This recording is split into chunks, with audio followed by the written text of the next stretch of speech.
Hi everybody.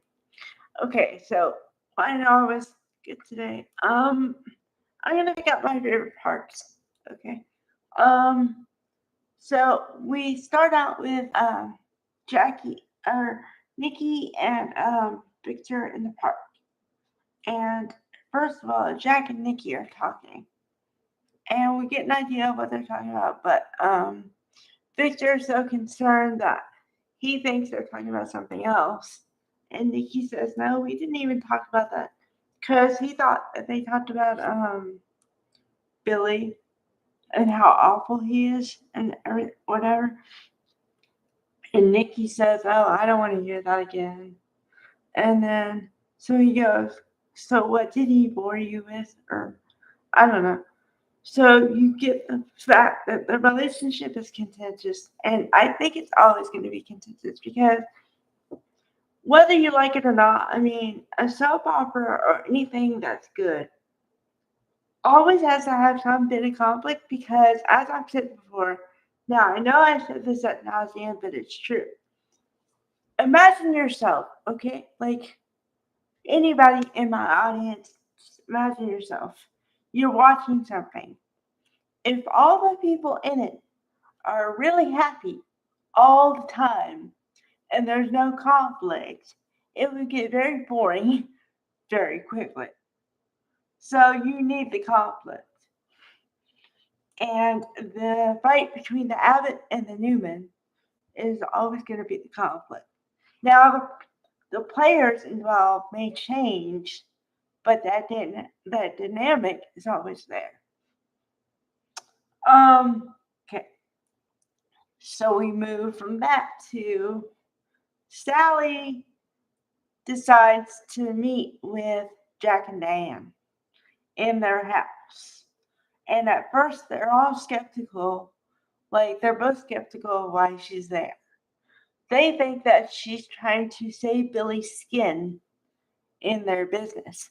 Little do they know, which they find out rather quickly, that because Billy is going to go off the deep end, which I've already talked about, I time stamped it yesterday. I said, he's headed for a fall. And it's like a bad crash. You can't help but look, but you just see it coming, right? Okay, so keep that in mind. And she's trying to help him not do that. But they take it as she's trying to get money so their company survives. But then she lets it be known rather quickly that she said she doesn't want to participate in it if he's going to go like that, which I discussed in detail yesterday. Okay, so you already have the base. Now, the extra part on top of this, the other layer, is she's trying to do that to save him and to like help him, right? On the other hand, he is trying to save himself, sort of, with the deal with Kane, where Kane says, signs paper that he won't basically bring Billy down or whatever. But Kane doesn't really agree to that. So I think we're in limbo on that one. Okay. So that happened, and it, which is funny because I just talked about the fact that I could see Jack having to help Billy out of his latest crisis or whatever, but I didn't think it would be within 24 hours. I really didn't. And Jack said, um, you know, because Sally said, well, I've tried and I don't think I can get through to him, but you're his brother, so I think you can. And Jack immediately says, oh, okay, great. I mean, I like I like that you're thinking like that, but I've spent most of the majority, this is how he said it. I spent the majority of my adult life trying to protect Billy from himself, and he doesn't listen to reason. And he always ends up doing whatever he's going to do anyway. So, yeah, I don't know. I think that Okay, now this is my thought process. Okay. You take in all the information, and I think that Jack is going to just let him fall. Not because he doesn't care, but because he feels like there's nothing else he can say. He's tried the don't do this. He's tried the I wouldn't do that. He's tried the what are you thinking? He's tried the shaking him, like kind of like you feel like he's shaking him and trying to bring him back to reality. He's tried all that. So he's basically at a point where it's like, what am I supposed to do? And I'm sure that you guys have reached that point in your family or in some part of your relationships where you're like, okay, you know, people tell you, okay, do this, do that, try this, try that, try the other, try the other. And you feel like, okay, I've done all that. What else is there to do? I feel like he's at that point. Um, yeah. So it was kind of interesting, but I kind of see it coming. So, you know, so now I'm waiting for, we only have 2 days left this week. I'm waiting for the meeting between Mariah and Daniel. And also, as much as it's going to pain me, I want to see what happens with Claire and Kyle. Because I'll tell you, if I got to watch Kyle be rejected again, I'm not in it. Because now I'm going to be a total female for about a minute. Okay.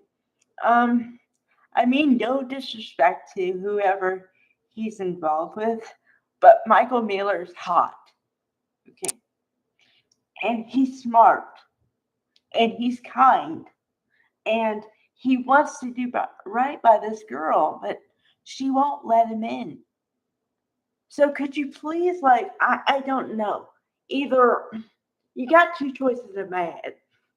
Either break them up, and I mean break them up, or soften her, but not to where she just, you know, allows him to do anything. That's not what I'm saying. Just allow for the conversation or something. I don't know.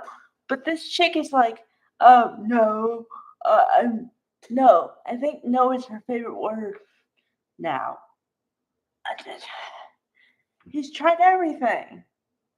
So that's why I said in the last video, I'm like, I don't know what to tell him anymore. I'm just don't do anything because nothing is working. And let me be clear here. Number one, I don't appreciate how you think I'm. This is to the writers, okay? Why not writers?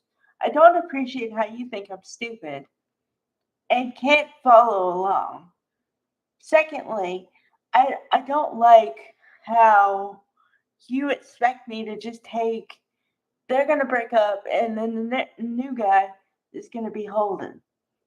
No, I'm not for that. And before you start jumping on me, it's not because they're an interracial couple. It's because I put a lot of sweat and tears in this Kyle Claire thing. Okay? So, could you help me out here, please? Because I've had to live through Victor not liking them having fights, and then you put Audra in the mix. Then you put them on another continent away from each other.